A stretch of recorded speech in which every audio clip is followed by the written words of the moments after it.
personally do not and will not be watching per se, like listening with my fucking ears. Snowflake's video, he triggers me. He gives me anxiety. He is an apologist. He has made tons of people believe that a 12-year-old lies about SA. I have it on mute. I don't want to listen to it. I'm going to respond to what she said. And I'm nervous because Emily messaged me last night and we've been arguing through text messages. And it's been just this vicious cycle of what it's been this whole time, of her saying one thing, me saying another, her saying one thing, me remembering another, her saying one thing, me experiencing another. And I feel like I'm going actually genuinely crazy right now. All of the reaction channels who once thought my ex was all of these horrendous things, like, have now like switched the script, and Emily is like a saint and we need to like interview her. You know what? I don't want to do this. I don't want to do this. I regret not doing this with the whole Beck thing, but it's my turn to respond to exactly what Emily said. And I'm scared in the sense of like, she has been threatening me. She's doing this whole dance of, if you shut up, I'll shut up. My thing is, for 8 months of the time that we were in a relationship, I know you're watching, hi. You were literally online, publicly humiliating me and hurting me while we were in a relationship. You were doing it anonymously, but also with your name. So hardcore that people were actually truly believing we weren't together. And I had to keep my mouth shut. The fact that she had the audacity to message me last night and I was trying to reply with these like well thought out responses. Why do I take the time? Why do I take the time? The brows, you're so fucking insane. Like, it's actually crazy. Let's say she did all that. Okay, that doesn't change what you did. My whole thing is like, why is it always Amberlynn? Why is it always Amberlynn that's in the fall? Always Amberlynn. You know what's funny? One thing that I know to be true is that Emily was held up. I do know that to be true. Like, it's literally in court documents. That's not a lie. That's something that did happen. And when it happened, I stuck by her side. I made a whole video. I wrote a whole fucking thing and read it in a YouTube video. And I stuck up for her through and through because you want to know why? The haters and the girl world of it all and the reaction channels were saying that it was Emily's fault that happened to her. Somehow, when I was in love with Emily and in a relationship and in Wisconsin and people thought I was like so happy, whatever, it was Emily's fault that happened? Okay. But now, Amberlynn does reactive abuse to like literally some crazy shit. And all of a sudden, oh, poor Emily. It's not making sense to me. You have a history of being abusive though. You guys have a history of just hearing like hearsay. So think about that for a second. I was never abusive. Like I've genuinely explained this so many times. So it's like, why am I going to get into it again? Genuinely, truly. And you know who else has a history of being abusive? Emily. Whoa, fucking crazy, isn't it? Nobody is switching up and saying that they love her now. You both are problematic. The difference with you is that you have a history of abusive behavior. So does she. Amber, you could probably shut everyone up with proof. I probably could, but I'm not like this girly pop that's just like, here's proof, plus how the fuck do I show it? All exes have said the same thing about you. You know what's funny about that? It's easy to do when you have thousands of people backing you up. Thousands. Literally thousands. Why should we believe your words but not your exes? Mandy, that's a good question. Like, this is very much like hearsay. It's like, do you believe this person or do you believe that person? My question for everyone truly is, have you ever seen me this fucking, like, insane? Like, go back to not the live stream from yesterday, but the one from, like, the first one I did about this whole mess. Have you ever seen me that hurt? Have you genuinely ever seen me that hurt about another ex? To that point where I'm, like, literally gasping for air. 9 times out of 10, we're not with a partner who actually really likes our body. We're with a partner who, you know, falls in love with our personality, or it's our eyes, or, you know, it's the cute button nose, or you have such a wonderful heart. I love your laugh, being around you so fun, but like, I'm just going to deal with your body because I fell in love with the rest.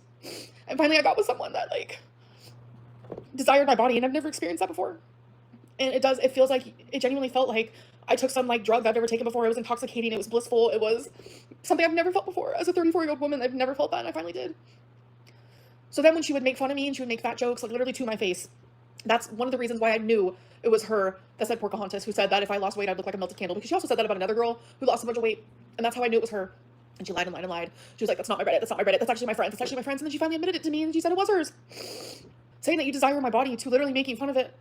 Explain the proof you lied about E letting R out. I did not lie about E letting R out.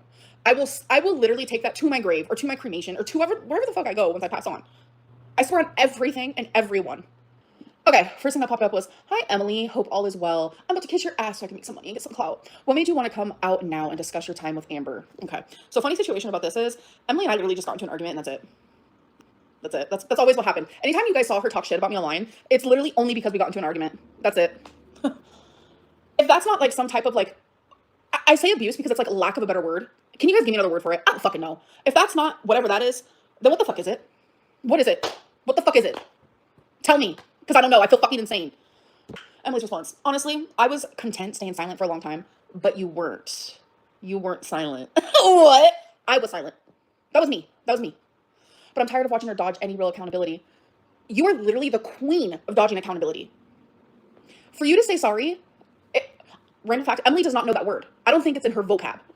She creates her own reality and expects everyone to play along. Are we describing you right now? The sad part is most people do because they're either scared of her and don't want to deal with the drama. But I hit a point where I just couldn't sit back and watch her keep rewriting the truth. You are not afraid of me. How many times have I said that I'm afraid of you? You're not afraid of me because you've gone public behind my... Amberlynn, calm down. I'm about to have a BPD meltdown here on live. Can you imagine? Literally, behind my back, you've said awful things about me. You've done it publicly knowing that I would see it. If you were afraid of me, you would have never done those things. Not only that, if you were afraid of me, you would have never verbally abused... I've said that word so many times, this is not going to be monetized. Like, you wouldn't have verbally... Is there another word for that? You wouldn't have verbally... me repeatedly to my face, in text, in Messenger, in this, in that, on FaceTime, on the phone. You wouldn't have done those things if you were afraid of me. You're not afraid of me. There's nothing to be afraid of. There is nothing to be afraid of. Yes, you could be afraid of a BPD meltdown because those can be kind of hectic, not gonna lie about it. But you're not afraid of me. That's just easy for you to say to look like the victim. So I guess we start at the beginning. I'm guessing everything was fine at the start of the relationship, or was there any little red flags? Well, there was red flags for me, but you know what? I was so fucking blinded by love bombing that I just like, red flags? What? They're in heart shapes though. All the red flags. Let's see. They belong. Okay. Emily said, at first, everything was great. I really thought I had found someone who was kind, laid back, and just fun to be around. She was able to carry on a conversation. And it's hard to find these days. Looking back now, I obviously was looking at everything through rose-colored glasses. Wow, that sounds very Amberlynn coded. That sounds very Amberlynn coded because that's how I feel about you. That is genuinely how I feel about you. She really made it seem like she was a grounded, supportive person. I told her upfront I was grieving Colleen and still will be. Yes, that is true. She said she understood and respected that. Yes, that is true. Still do. She said it wouldn't be an issue at all. That is true. That was super important to me for her to be accepting of it. And for a little while, it felt good. We actually had fun together. We laughed, we joked around, and it was chill. I genuinely enjoyed spending time with her before she started showing me who she really was. I would love to hear who that was. I guess it was a typical scenario of love bombing. I stayed the same throughout our whole relationship. Even to the point of all of the betrayals, the lies, the emotional cheating, the deceit, all of it. I stayed the same. I stayed the same. The fact that you can sit there and say that the roller coaster of our relationship that we were in was due to my love bombing and not your unwavering love. That is something that you told me, that I had unwavering love, that I was unwavering in general. And no matter what you put me through, I still stayed the same. That is what you said to me. But you, every day, I did not know what Emily I was going to wake up to. Was it the one that loved me? Was it the one that hated me? Was it the one that just wanted my belly? I never knew. 9 times out of 10, it was the one that hated me, especially towards the end. But I stayed the same. I kissed your ass because I was scared of you. Finally, when my BPD meltdowns, tantrums, whatever the fuck you want to call them, would snap, that's when my fear was gone because I was so heightened and so scared. My fight or flight was fight. The fact that you're turning this around and rewriting this whole thing to make you seem like a victim because my ex Beck might have been is fucked up. You know exactly what you're doing.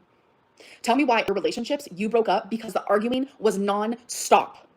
I never proposed to her because we literally fought so much and I wasn't sure if we would ever truly be happy together. Like, because there was just so much fighting and tension.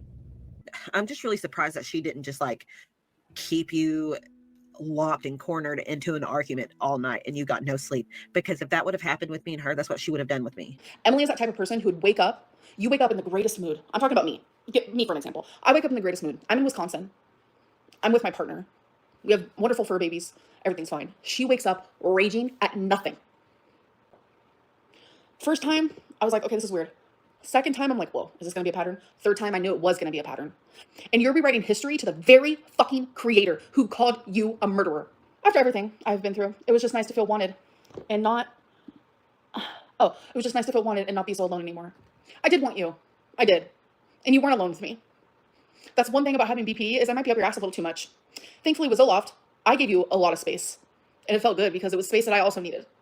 But one thing is, you were never alone. No matter what you put me through, you were never alone. You hurt me and I was the one apologizing for getting blood on your floor. That was a metaphor. I don't want people to take that serious. That's how our relationship was. Was it still nice when she came to stay with you? How long was she meant to stay? I'll answer that question. It was nice in the beginning, maybe for a few days. But I'm telling you, every day was a roller coaster because I had no idea what Emily was going to wake up. And that fucking sucked. It reminded me of my dad, low-key. That's how it was when I was a child. How long was she meant to stay for? A few weeks. A few weeks. She didn't want me to leave. I didn't want to leave. That's how it is with lesbian relationships. U-Haul lesbians, we didn't make up that term. That's a term for a reason. Her reply. There were little red flags early on. Like Amber would get upset if I didn't FaceTime her for hours every single day. Okay, hold on. I was going to respond to that. Let me finish the sentence. Or if I was busy at work and she didn't have time to message her. So first things first, the FaceTime her for hours every single day. That's true. And I think it's because that is the way that she said, okay. So her and Colleen would be on FaceTime for hours and hours a day. And that is how mine and Emily's relationship started. And it was because she wanted that. Even though we're on FaceTime like 24/7. But I don't shade you as much as you shade me. You shade me but more. I said something earlier while you were on FaceTime with someone that embarrassed you a little bit. Yes, I understand that wifey has not seen me on a day-to-day basis, but we literally FaceTime from the minute we open our eyes to the minute like we close our eyes. And I know that sounds like super crazy, but we just go about our day on FaceTime. It feels like we're hanging out. It is what it is. It was chaos. No, you do not spend literally 14 hours on FaceTime. Becky, how often are we on FaceTime? Constantly. Literally. I don't think you guys understand. Even when she's at work, constantly. Bed, constantly. Yeah. The morning, the second their eyes pop open. It's like we're hanging out. It's totally fine. You guys are obsessed. So when that became a pattern where it was we were on FaceTime for hours and hours a day, that is what I got used to. It was like we were living together, but through technology. That is what I got used to. And having BPD, I have also very bad anxious attachment where like thankfully, I just want to say I'm very much far gone from that area. I don't have that like anxious attachment feeling anymore. Thank God. It's been like that for months and it feels really good. I'm not gonna lie, because it feels like genuinely you're in your own prison feeling like that. Like it feels almost impossible to heal. Like it is not a fun feeling at all. If you know, you know. So I will admit that that's definitely how it was, because that's, you know, the pattern that we created together. And when I noticed, you know, sometimes she didn't want to do that, my brain, because it's not wired the same as everyone else's, my brain would tell me she hates me. What did I do wrong? What, you know, so yeah, she'd take it personally and get upset. Bam. Because that is the way my brain is wired. And that's unfortunate. During my first visit to Oklahoma, things actually seemed to go really well, but it was a short trip. We were still in that honeymoon phase. I hate that. I genuinely hate that, like that saying, honeymoon phase. Like, why can't we just say that we were happy together? Like, that's my whole thing about love bombing. Like, you can stay happy like that, but it just goes to show that Emily was the love bomber because we were in that honeymoon phase. I fucking hate that saying, bro. Like, genuinely. It was during my second visit when things started to feel off. I didn't even know that. That's new to me. I didn't even know that. She would get irritated if I checked my phone or responded to my messages that weren't about her or focused on her. I'm sorry, but I do not remember that. And like, my whole thing with this whole situation is like, I want to be honest where I'm wrong, and I want her to be honest where she's wrong, and that's never going to happen. In Emily land, that's not going to happen. If I don't remember something, I'm strictly just going to say I don't remember that. I'm not going to sit here and say that she's lying, because that sounds very much something like, you know, Amberlynn at 24 would feel. So did Amberlynn do that then? Maybe, but I do not remember that. That visit also happened right after she posted who I was, and she was and the doxing stuff. Ooh, we get to talk about that. Oh, I'm excited actually, because tea. Anyways, let's keep going. That visit also happened right after she posted who I was and the doxing stuff that happened. So tensions were high. So I kind of brushed it off at the time, thinking it was just stress. But everything really started to change when Amber came to visit me. Yeah, because I saw your true colors. So the part about that visit also happened right after she posted who I was. I did not want to show anyone who Emily was. I actually have text message proof of this. We had talked about it in text messages. I knew the hate was going to happen. I explained the hate. I told her, I don't want the haters to find you. I don't think you can handle it. I don't want you to handle it. I don't want to post you. I was guilt tripped so bad. She would say things like, I don't want to be hid. I don't understand. Like, Alexis actually told you guys this. Alexis lied about some stuff, but there was some stuff she was truthful on. I've always said that. But I was guilt tripped into revealing who she was. She would say things, I want people to know that you're taken. I don't want to be hidden. I don't want to be a secret. And I was genuinely, like, when you have BPD, like, you have that favorite person, they can do no wrong. It's the rose-colored glasses situation. And that's very much how it felt for me. Like, I did not want to lose her. I'd do anything to keep her. So I'm, like, calling lawyers, Googling lawyers, while literally vomiting, almost 104 temperature, can't think straight. Like, genuinely, my brain was being fried, and all she cared about was me calling lawyers. I should have known then that she was a selfish person. Oh, okay.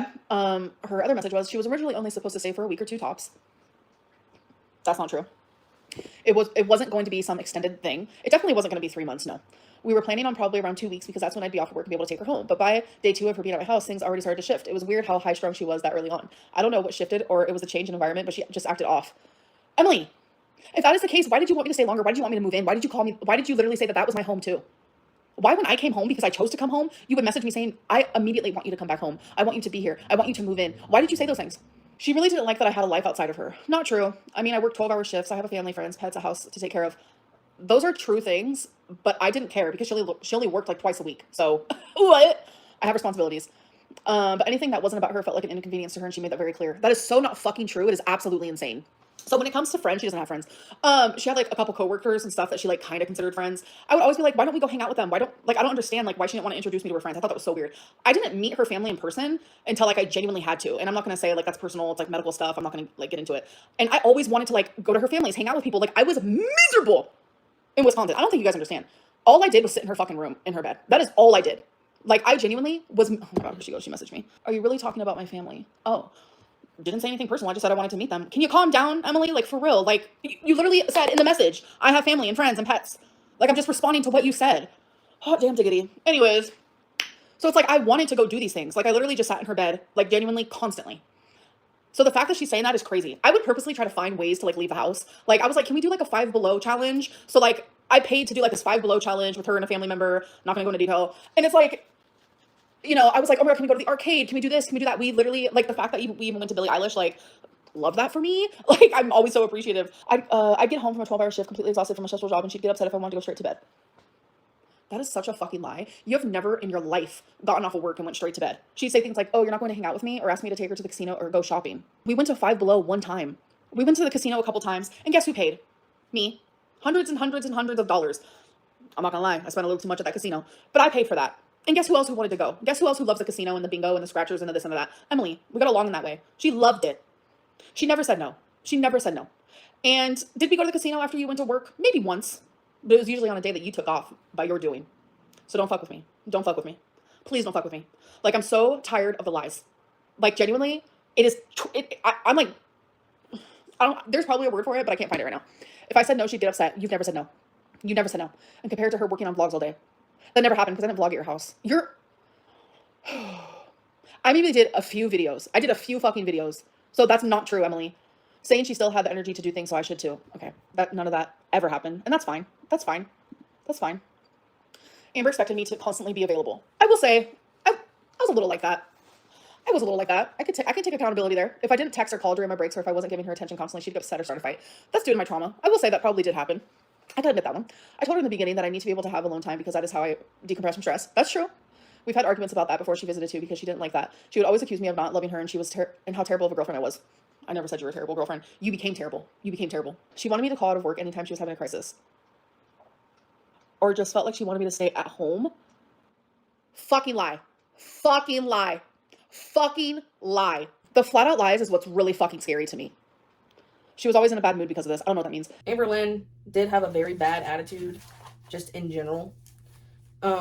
Just with anything, like if she wasn't kind of getting her way, if it just wasn't going the way she wanted to do it. Like, this was as long as I've known her, not just when we were together, and even after. So guilt trip, like, why don't you love me? Why don't you want me to be happy? And she would just kind of be a bit of a bully about things if she wasn't getting her way. If I did anything that didn't involve her directly, she would start an argument. Not true. I was exhausted trying to juggle everything in my life on top of her constantly being mad at me. You weren't really juggling anything because you didn't really do much of anything. We'd get into arguments and she just wouldn't let anything go. That is fucking you. That is literally you to a T. And I sit here and I rage and I rage and I rage because you pushed and pushed and pushed and pushed. You lied. You cheated. You betrayed. You lied. You did secret shit. You verbally abused me. And I told my mom exactly the way that you made me feel. And you know what she told me? Amberlynn, that's exactly how I felt with your dad. Think about that for 2 fucking seconds. And now I'm finally genuinely speaking my truth and you're threatening me. Okay, she would gaslight, deflect, just typical narcissistic behavior. We both know I'm not a narcissist. Have I thought that in the past? Yes. Have I taken plenty narcissist tests? Yes. Have I talked to therapists? Yes, because genuinely that terrifies me. But you know that I'm not a narcissist. You know that I'm not. You know that. But the behaviors that you demonstrate, whether that be publicly or behind closed doors, shows textbook narcissist behavior. And it scares me. You scare me. It got to the point where I started going into the other room just to sleep because she wouldn't stop arguing with me when I was trying to rest before a shift. That happened one time. That happened one time. And it's when everything hit the fan. And I followed you in there with my BPD meltdown, my tantrum. I did. And I'm able to admit that. My pain turned me into a monster because of what you did. And you're not taking accountability for anything, and that's terrifying to me. I'm not done with this video, but I sure hope that you do take accountability. She came into the room and stood over the bed. She told me that if I wasn't going to continue the conversation, which was basically her going on and on of how I didn't love her and all of this crap, then said, fine, if I can't have peace from being able to have this conversation, then you aren't going to either. She would then stand next to the bed I was sleeping in and intentionally keep me up all night. I feel like this happened every time she knew I was going to work. Like she was intentionally keeping me up because she didn't like that I wasn't home instead of work. That's a bullshit lie. That's a bullshit lie. I liked when you went to work. Not gonna lie, it was peace from you. That one time, did I stand next to the bed crying for you to hear me, to love me? I felt so unheard. I felt so unloved. I was betrayed. Like, you constantly were deceitful.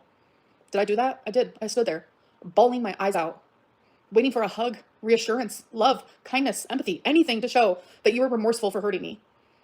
And you did not give me any of that at all. Snowflake said, it sounds like she didn't want you to work and just spend all day at home with her. I'm guessing she used BPD as an excuse for her shitty behavior. I'm guessing so. What's your excuse, Snowflake? Emily replied, she 100% used her BP as an excuse. I do. It's also a reason. That's what's frustrating me the most. Anytime she'd have one of her tantrums, she wouldn't take any accountability and say it's because she has BPD. And she'd be like, I'm not trying to be mean. I'm just trying to tell you how I feel. Which is true. I'm just trying to tell you how I feel.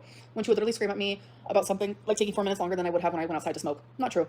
I told her she can't use that as an excuse if she refuses to do anything to help herself to get better. She made a lot of false promises of getting into therapy. So did you. You need therapy bad, girl. You need therapy bad, like on a different type of level. We promised each other that we would both get help, that we would take our medicines, that we would be better not only for each other, but for our fucking selves, for ourselves. I went to the therapy. I was going to the therapy appointments. I was taking my Zoloft. I was doing this and that, and you were doing nothing but every day raging at me and being mean to me for no reason. Going behind my back and saying awful things about me. She told me in so many different occasions that she was signed up and she never went. That's not true. Yeah, I remember a video where she said she found a therapist in Wisconsin. I thought, and right, she's been awful to Emily, and this is her way of saying, hey, I'm going to get help. Of course, Snowflake, because you create like narratives in your head. In any way that Amberlynn could be wrong or bad, you create that. The fact that I found a therapist, it led you to a pipeline of thinking I was awful to Emily and that's why I got a therapist, is insane behavior. So what would you do all day when, Snowflake said, so what would you do all day when you were at work? I'm going to take a guess and say nothing, lay in bed all day watching reaction channels. So no, I wasn't watching reaction channels, but yeah, all I did was stay in her bed. That is all I did. Order, because this doesn't make sense. But the response was, yep, that was one of her manipulative tactics and staying longer when it was getting to the point where I was asking her to leave. I literally have journal entries. I have journal entries, and I'm pretty sure I have messages literally telling you that I needed to leave, that I could not do this anymore, that I genuinely could not do this anymore. I was miserable. I would call my mom constantly, bawling my eyes out, Emily, bawling because of you. And my mom was like, honey, I will come get you. You deserve better. You don't deserve this. That was a constant everyday thing, an everyday battle, and you know it. She thought she would get a therapist here. I'd let her stay so she could do the therapy. She did a whole lot of nothing, to be honest. I didn't do shit there. I was miserable. She sit around and watch YouTube videos, including reaction channels, all day. No, I did her laundry. She did do my laundry because I literally could not do the laundry. She had one of those laundries where you had to bend down. I could not, because mine's different. That's it, just twice. I cleaned up after her and took care of the pets. She won't ever let Twinkie or the dogs out during the day when she was home. That's a fucking lie. So I'll come home from work. I have to clean up Twinkie's pee off the brand new floor that I put in, and her dog's pee, but that's not true. That was from when we were fucking sleeping. I was really proud of the floor because I recently just put it in and did it myself, which is a lot of hard work physically.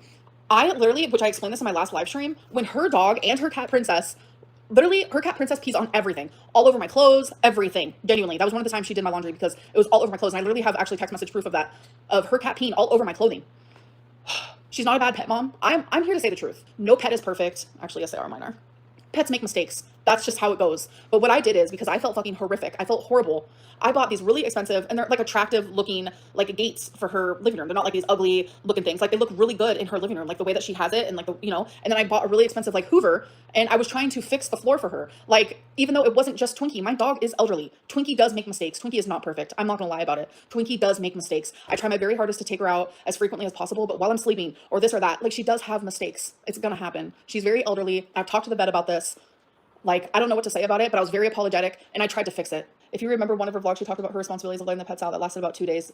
This started a lot of fights, too. I let the pets out. Oh, my God. He said, ugh, disgusting. Only time I remember her talking about her responsibilities with the pets was when she did the video explaining how Rarity got out. I'm sure she talked about that stuff, but then I just can't remember, actually, before I asked about Rarity, how did the tantrums get? What was the worst? If you're okay talking about it. If not, I'll shut my face. You know what's funny? When me and Emily were messaging last night, Snowflake literally was asking questions about my hygiene. Emily told me. Snowflake was literally asking questions about my hygiene.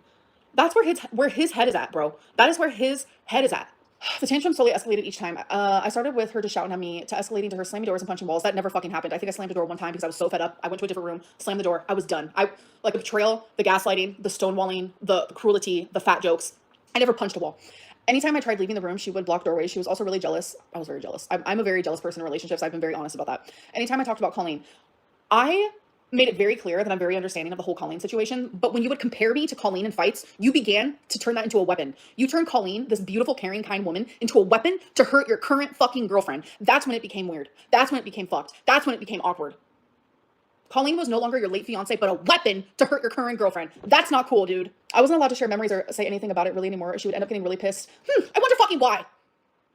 Because she became a weapon just to hurt me. It was psychotic behavior. But the worst tantrum was actually the night that Rarity went missing, exactly like I said. And why was I reacting that way? For the audience watching, let me remind you.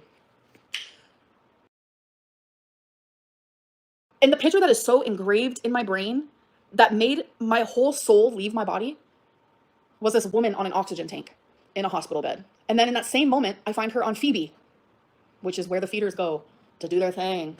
I click the messages. Literally, the day that we met in person, she messaged a girl saying how sexy she was. She messaged another masked lesbian feeder saying, wow, we're rare. Masked lesbian feeders. That's the day I found out the truth about everything.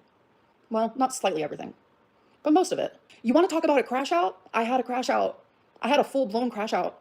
And everyone that I have told this story to me who are close to me, I don't know if they're just saying it to like make me feel better, to save my ass or whatever it may be. They said, I would have crashed out too. Are you fucking kidding me? Emily, you hurt me so bad.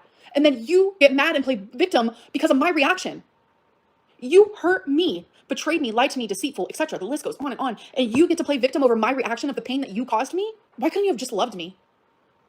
Why couldn't I have just loved you? That is the part that is like, I asked her that so many times. It was unbelievable. Why couldn't we just be happy? She saw me scrolling through my phone and there was this woman on my Instagram feed. She flipped out and said I was micro cheating. The argument escalated really fast. She fucking lied. She won't even admit to the Tumblr. She won't even fucking admit to the Tumblr. When I tell you my jaw is on the floor, can someone pick it up for me? 'Cause I'm too fucking fat. She won't even admit to the Tumblr. Whew, that was the first time she got physical with me. She threw things at me. What did I throw at you? You know what? Let me go right here. What did I throw at you, actually? I threw things at her? Wait, hold on. I'm like, wait, hold on. Let me go to the message. She threw things at me. All it does is take 5 words to make someone seem like a real fucking abusive bitch. I didn't throw a thing at you, Emily. Oh, she replied. The water bottle that was on my dresser. Oh, I threw a water bottle on your dresser. Okay, let me go back to the text message from last night where you said that I did not throw it at you. Here it is. You know when you picked up the water bottle to throw at me? All I did was pick it up. I didn't throw it at you. And then here it goes. Where did I respond? Oh, and then you said, so when you picked it up and raised it like you were gonna throw it, what was that? That is what you said right fucking there. So did I throw it or not? The sky is fucking blue, folks. It's not pink. The sky is fucking blue. It is not pink. I wish it was pink. That'd be cute as fuck. That'd be cute as fuck. But how are you gonna sit here and lie? I didn't throw anything at you. Holy shit. I literally am so shocked right now. I just thought you were live 4K live here on the youtube.com with almost 5,000 people watching me. I'm not fucking physically abusive. I was with Beck for fucking 5 years. Never threw anything at them. Never hit them. Nothing. I'm not fucking abusive. As I sit here, I'm like trying to pound it down to my own hand. She didn't hit me. I think that if she had had the ability to, she might have, because she would get really angry. The only person I'm abusive to is my fucking self. Look at me. I'm fucking 500 pounds. The only person I'm abusive to is my fucking self. I told her I was gonna leave the room. She then oh my god, this is the part where I actually videoed my mom because it's psycho. Wait till you guys hear this part. Whew. She then grabbed my arm and dug her nails into my arm to the point of drawing blood. I have a picture that she later deleted months later. I have a picture of her. Okay, how do I start this? I want to dumb this down for dummies. I want to dumb this. Sorry, I haven't been like explaining that. I haven't been reading super chats, but this one I just have to like respond to. The way you're getting angry now shows how you were. Bitch, this is called reactive. This is called I'm reacting to fucking trauma. I'm reacting to being gaslit. I'm finally fucking, like, this is what they call when a narcissist constantly pushes and pushes and pushes someone and then they finally like respond. It makes them look like the fucking crazy one. It makes me look like I'm actually insane. You know what? I probably am. Emily and I, we're fighting, like, not physically, sorry. We're arguing. You know, the BPD tantrum's coming out of me. She's stonewalling. She don't give a fuck. Like, she doesn't care. She did all these bad things. She does not give a fuck at all. And her room, I've talked about this in Livestream, it's cluttered. It has, you know, dirty clothes pile. It has this fucking rug that constantly flips and this and that. There's 2 huge dog beds. One's Twinkies, one's her dogs. Like, it's a mess. I end up tripping over the fucking rug. I'm going to like fall. Instead, my body goes onto her. She falls. I grab her arm because that's my instinct, was to grab her. That was like my first instinct, was to just grab her. So you know what she does? Oh my God. She takes a picture of her arm. I think it was, I don't know, an hour later. While she's in her car, she takes a picture of her arm and she sends it to me, okay? Keep in mind, she's wearing a short sleeve. The picture of her arm shows nothing. It shows nothing. The fact that she says, grabbed my arm to the point of drawing blood is crazy because I have the pictures, which she later deleted months later. And I'll tell you why. Talk about toxic. We're now arguing about the argument we had 2 days prior. Why are we arguing about that? Because Amberlynn's hurting. Amberlynn's hurting from the betrayal, from the lies, the deceit, etc., etc. God, those are like, I haven't said those words more times than like, that's all I can say is fucking lies, deceit, that's all I got. Like, that's all it was for a hot minute there. So, you know, you're hurting. It's not going to go away in 2 days. Like, it's not going to go away in 2 days. It's just not. So every time I go to express myself, we start arguing and then it turns into big old things, or we're arguing again. She ends up leaving the house again. That's what she does.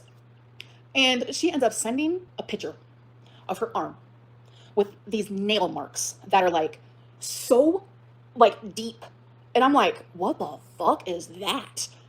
I'm like, well, I'm literally on the phone with my mom, bawling. And I'm sending my mom these screenshots because Emily's in the car and we're like going at it in the messages. And I'm like, Mom, I think Emily just faked nail marks. And my mom's like, what are you talking about? Show me.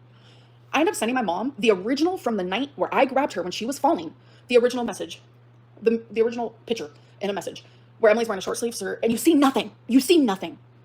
Emily literally faked nail marks in a different shirt on a different day, took the picture as if it was the same fucking day. Like, that is weird behavior. And Emily then later deleted both of the fucking things, but she didn't know that I took screenshots of it. I took screenshots because I was like, what am I looking at right now? Like, genuinely, she is trying to get me. She is trying to get a situation to look like something that it wasn't. And that scared me. How can you draw blood with no marks? Say it like it is. Stop exaggerating. Say it like it is. Amberlynn had fucking crazy tantrums. Say it like it fucking is. I'm having one now.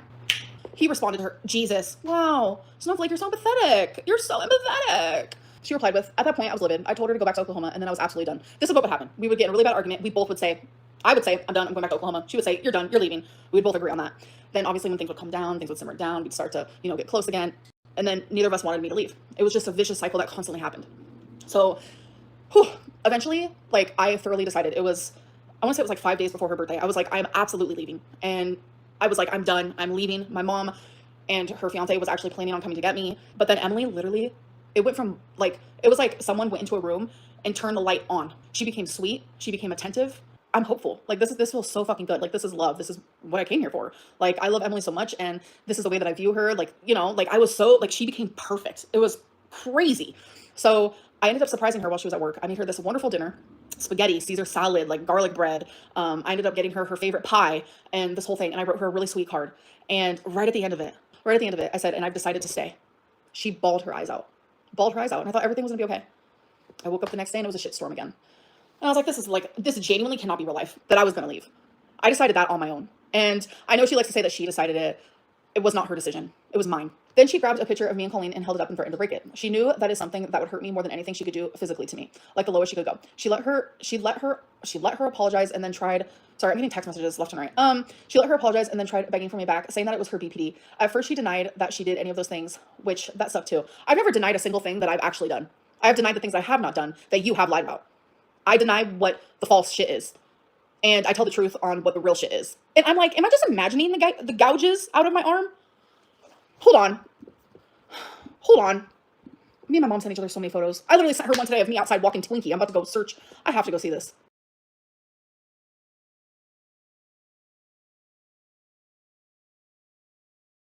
And remember, there's gouges and blood, okay? Remember that part.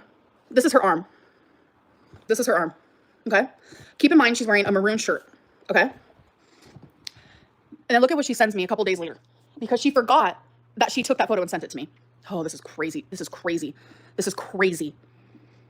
from a few days later. Keep that in mind. And she creates these marks. What the fuck is that?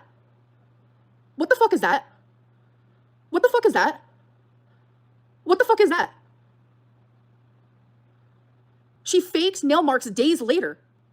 And I was like, how could you fake something like that? So then,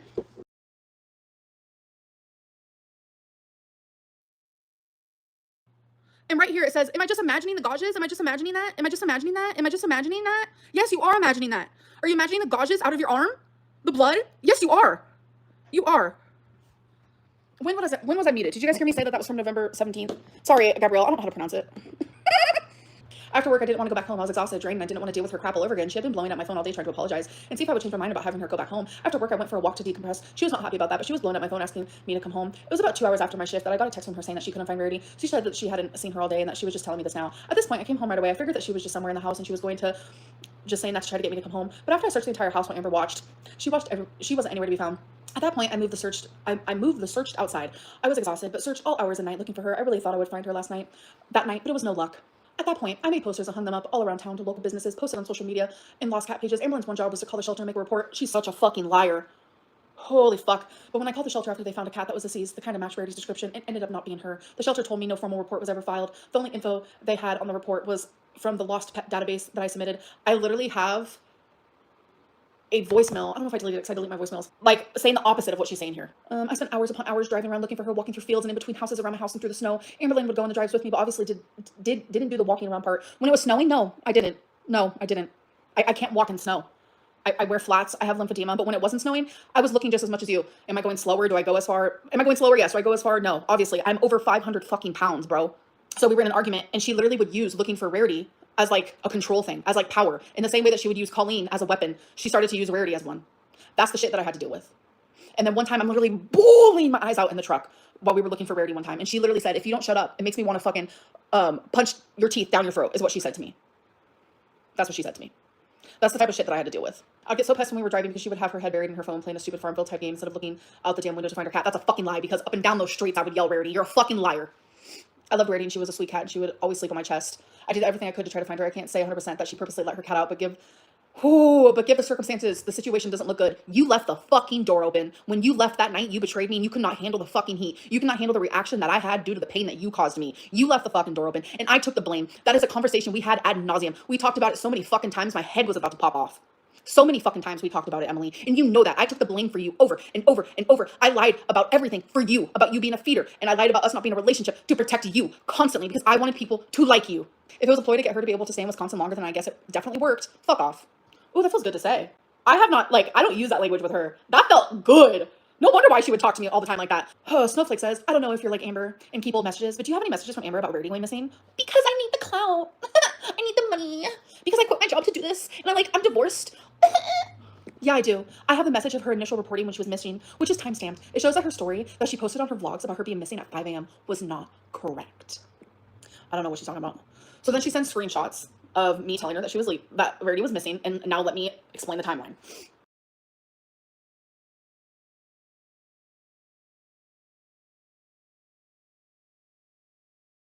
So our huge fucking argument happened wee in the morning. I mean, I'm telling you, it was like 5 a.m., 4 a.m., like around that time, I would say.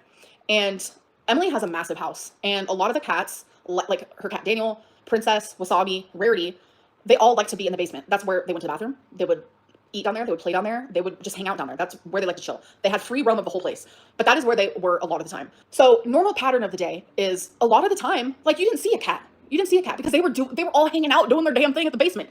That's just what they did. It would be later at night. She would pop out, follow me around. And I noticed that normally the time when I would see her, I didn't see her. I was like, that's weird. Like throughout the day, I'm thinking, okay, like she's probably in the basement. It was just normal everyday life. Nothing seemed off. And then it was like around the time where like, the cats start to come out. They're like coming up to the living room or the bedroom, starting to just venture out a little bit more. I was like, it's weird. I've seen most of the cats today, but I haven't seen Rarity. And that's when I was like, what the heck? So I went down to the basement and I didn't see her. And I was like, this is confusing. I'm calling her name. I'm going to floor number 1, floor number 2, floor number 3, floor number 4. And I'm like, why isn't she coming out? I mean, if I say Rarity one time, she comes to me. Like that, she was glued to my hip. But since she had such free roam of such a huge house, she took her favorite spot and she loved to be there. That was the basement. So when I noticed, okay, she's not coming to me. Like I'm shaking treats. She's not coming to me. Something is not right. That is when I messaged Emily because the pattern was then broke. That's when I was like, what is going on? So the fact that like Emily is like turning this into, I don't know if she like let her out on purpose when you let her out because you left the fucking door open is sick. Sick. Where's the next messages? Snowflake says, well, that doesn't look good. In his head, he's like, that looks great. That looks amazing. Like that looks so fucking good. He's probably thinking in his head, I'm gonna get that money. And then he said, she made a couple videos crying about Rarity. Were you off screen watching this and what did you think? Because her acting is shit. I've always thought I didn't buy she was genuinely sad. I wish I still had the original fucking videos. Me editing out my actual breakdowns missing Rarity. And oh my God, Emily, your response, I swear to God, I have kept my mouth shut about so many things. I'm not trying to be threatening, but if your response does not show how much I fucking love Rarity and how heartbroken I was that she was missing, I was literally tormented every single day, then I know you're a fucking shit person, the shittiest person I've ever known in my fucking life. Let's see your response. I was home for a few of them that she filmed. It was always after a fight between her and I. I think she wanted to take advantage of the tears and the crying and put it on camera. You're insane. I have never experienced someone like you in my life. And in this moment, I wish more than anything I could talk to your ex, Megan. Megan, if you are watching this or if someone knows Megan, have her talk to me. I would do anything to talk to you. Because at this point, I don't know. I would do anything just to speak to you personally. I will never share anything, but I need someone who understands because this is fucking crazy. I even asked her why you would film right now if you're this upset. Like video recordings that she would do of me. She also did it to Megan while Megan was naked. And I've seen it with my own eyeballs. I've seen it with my own eyes. Emily would push and push and push Megan until Megan would react the same way I did. When I first saw this video, this was before This was before any like betrayals or anything like that. And I was like looking, and I'm like, damn, this Megan girl, like, what the hell? What's her problem? And then I understood. And then I understood. And then I saw myself in Megan. Emily goes, a person can only watch so many. I have to really hurry up. A person can only watch so much about Legos choosing the occasional bingo session before boredom sets in. She really doesn't do a lot of anything. I'm never bored. That's one thing I am. Never bored. Snowflake says, I always thought her rarity videos seemed fake. Well, so did everyone, not just me. They weren't fake. They were real. And guess what? You both are dancing with the devil. You're both the fucking devils. You're both devils. Emily replies, usually when she knows she's in the wrong but doesn't want to admit it, she's over the top and extra and dramatic about things, and she was definitely over the top. I'm dramatic and over the top when I know I'm right. What was she like in the following weeks or however long? Was she sad about rarity? Did she talk about rarity? Every fucking day. We did talk about her because I was actively searching for her. Yeah. She literally made my mourning and my pain about her because I was searching for her. That's the only reason why we were talking about her. You're so fucking dumb, bro. Oh, that feels good. Wow. She would say how much she missed her every once in a while, but she definitely handled it better than I would have ever if I lost my pet. Do I know what happened the first time it snowed? I had a full-fledged panic attack. Why? Because all I could do was think about Rarity. You want to know what her response was? Nothing. She sat on her phone and scrolled. So you know what I did? I turned over in bed and I started crying. I was crying. After my panic attack, I was like, holy fuck, this bitch hates me. I was like, genuinely, she hates me. So I rolled over and I was like, normally I would have been like, why aren't you comforting me? Like, what is actually happening? I rolled over and guess what happened? Guess what happened? Full-fledged fight. Full-fledged fight. Because you know what she said to me? Are you crying again? That's what I dealt with. That's what I dealt with. That's what I dealt with. Yeah, I am crying. Because my cat could be in the snow, could be in the cold, could be dying. That's why I'm fucking crying. That's why I had an anxiety attack. And who was there to comfort me? Nobody.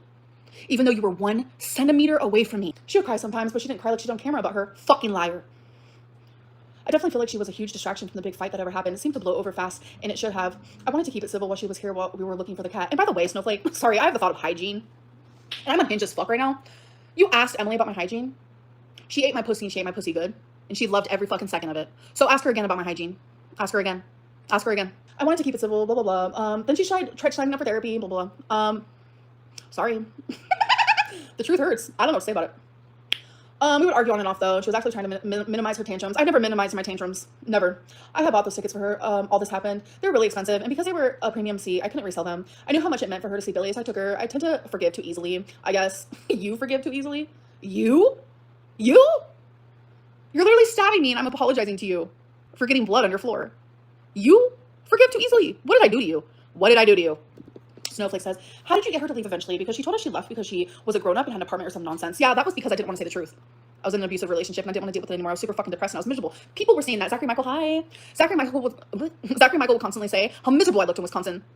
Well, I mean, he does work at the Amberlynn Reid factory, so he does know me pretty well. And he saw that. He saw that. And I would deny it and deny it and deny it and deny it.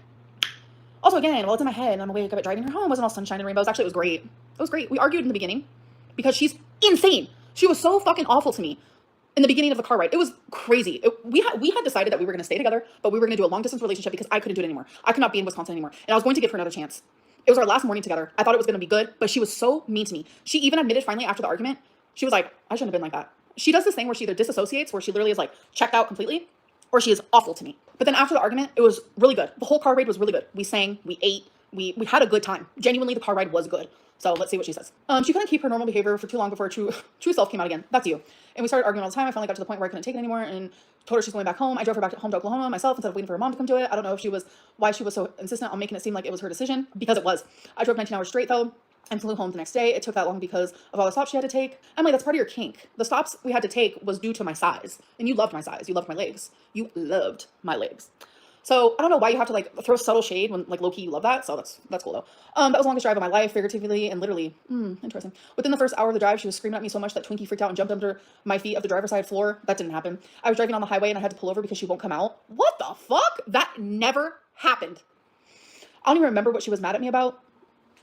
We argued. We did argue. We absolutely did, because you were rude to me the whole morning. Awful.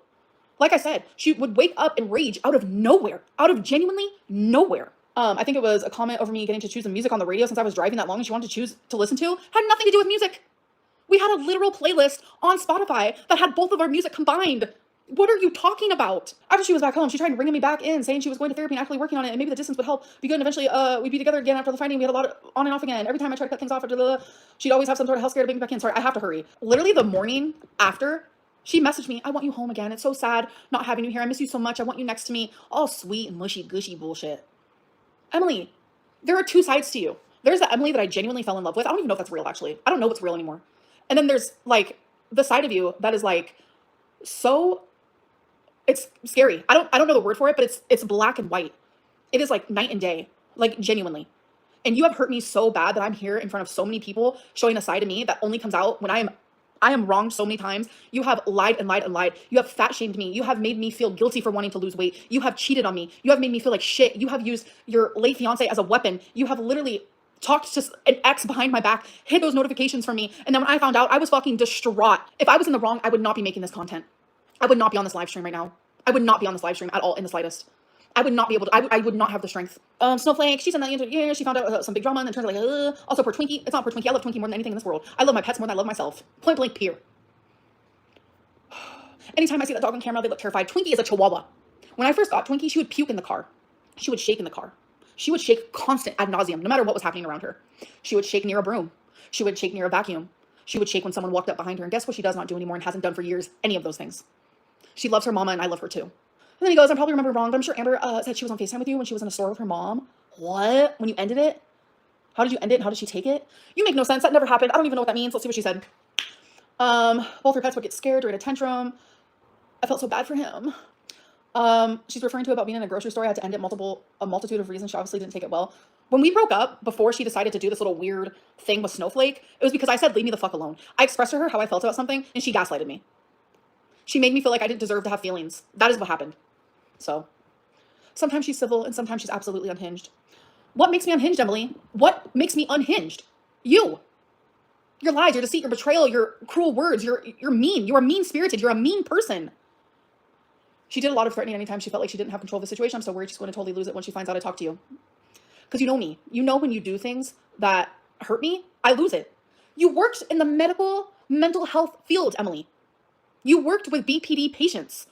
You would constantly tell me, like, Amberlynn, you are straight up BPD. You would tell me that constantly. You knew what triggered me. You never did a single thing to help calm me. Ever. You would purposely do things to trigger me. It reminded me of that video of Megan, and that's heartbreaking. Maybe she was just rough on me. I didn't put her in the limit. Okay, so most of this is just, okay, thank God. I was able to end it. Yay. Okay. This was a lot, and I have a lot more to say, and I hope I have the energy to come back tonight.